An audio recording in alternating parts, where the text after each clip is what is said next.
When communist forces invaded Vietnam in the 1950s, Hien Pham, like many Vietnamese Christians, was arrested and jailed for his beliefs. After his release from prison, Hien Pham made plans to escape Vietnam. He secretly began building a boat. 53 fellow Vietnamese made plans to escape with him. One day, 4 Viet Cong soldiers came to Pham's house and confronted him. They heard that he was planning an escape. Was it true? Of course, Hien Pham lied to them. If he had told the truth, the Viet Cong might have killed him and arrested the other 53 people. But after the soldiers left, Pham felt very uneasy. Had God really wanted him to lie? Didn't he trust that God would provide for him under any circumstances? Even though it made no logical sense, Hien Pham believed that God wanted him to tell the truth, even at the risk of his own life. So Hien Pham resolved that if the Viet Cong soldiers returned, he would confess his escape plans. Hien Pham chose to bear a particular cross, the cross of honesty. He chose to sacrifice safety for faithfulness. He finished building his boat, and his friends made the final plans for their daring escape. And to their horror, the Viet Cong soldiers returned and demanded to know if the escape rumors were true.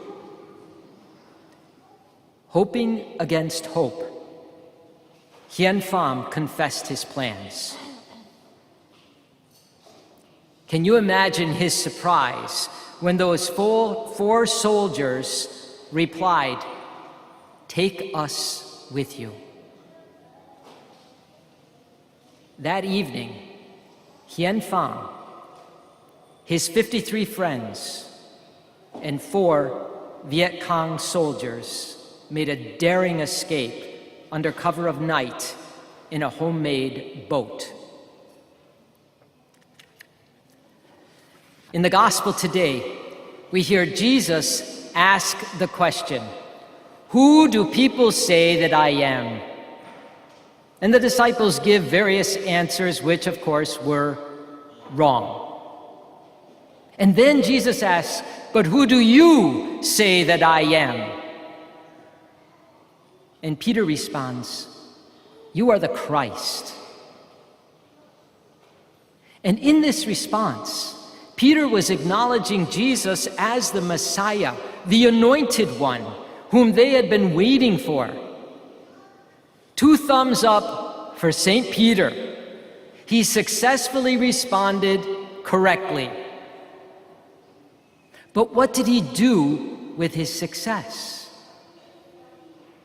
Well, Jesus goes on to explain the implications or the consequences of being the Messiah, who, the gospel says, must suffer greatly and be rejected by the scribes and killed and rise after 3 days.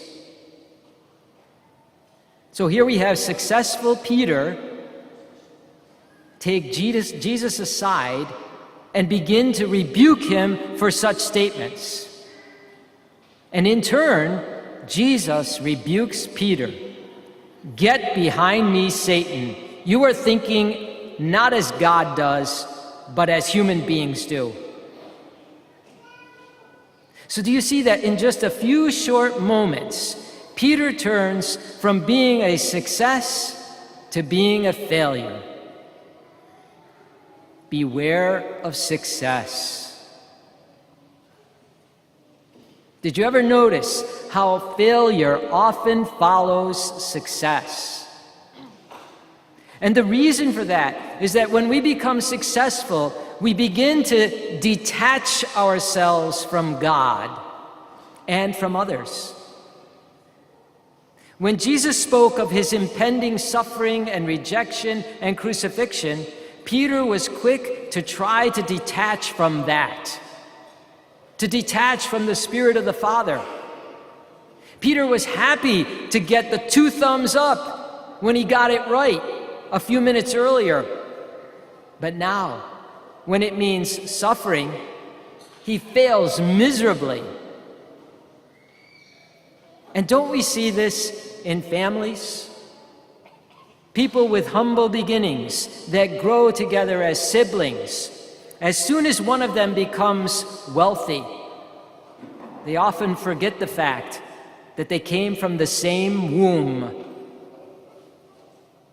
They begin to detach themselves from other siblings and from the rest of the family, as if they are no longer of the same class.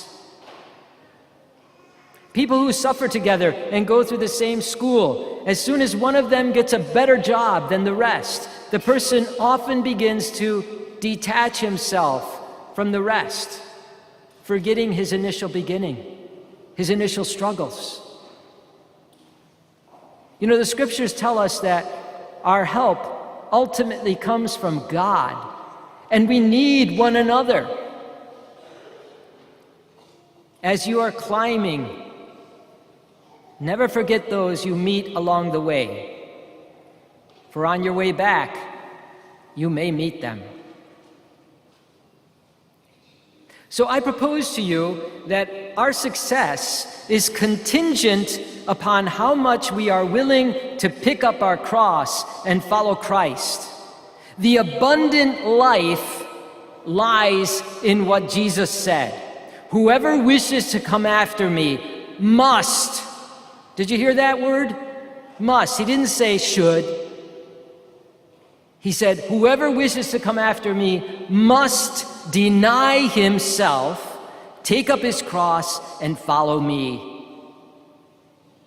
You know, there's a fine line between failure and success. If we refuse to accept sorrow and suffering, if we refuse to pick up the cross and carry it, we end up losing our life. But if we carry our cross courageously, as Jesus did, we turn the cross into something life-giving. The abundant life is a free gift, but it comes at a high cost. And this is why we heard in our second reading from the letter of St. James, what good is it if someone says he has faith but does not have works? Faith of itself, if it does not have works, is dead. And I think this is why Jesus chose the order of his expression, that we have to deny ourselves and then pick up the cross. We have to deny ourselves to strengthen our souls. We have to tell ourselves no sometimes in order to say yes to the right things, so that we can deal with the cross when it comes, so that we have the strength to carry it. It means we have to practice self-denial in the little things and in the big things. So what that means is I might have to say no to dessert tonight. Or I'm going to stand in the long line at the grocery store. Or the horrendous penance of driving exactly the speed limit without going 1 mile over.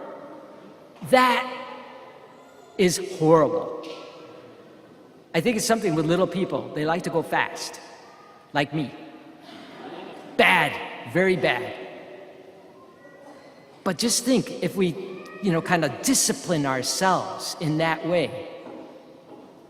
You know, the little ways that we practice denying ourselves now trains our soul to deal with the annoyances and the difficulties and even the persecutions that might come down the road. denying ourselves, is how we get the abundant life. It's a free gift, but it comes at a high cost. Hiến Pham proved this when he chose to tell the truth.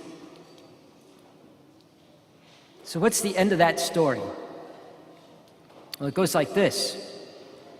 As they were leaving Vietnam, they sailed right into an extremely violent storm. And Hiến Pham reports that they would have lost everything, including their lives, if it hadn't been for the expert sailing skills of, you guessed it, the 4 Viet Cong soldiers. The escapees landed safely in Thailand, and eventually Hiến Pham emigrated to the United States, where he made a new life for himself. He proved the truth of verse 35 that we heard in the gospel.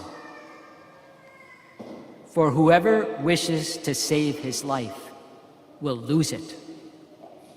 But whoever loses his life for my sake and that of the gospel will save it.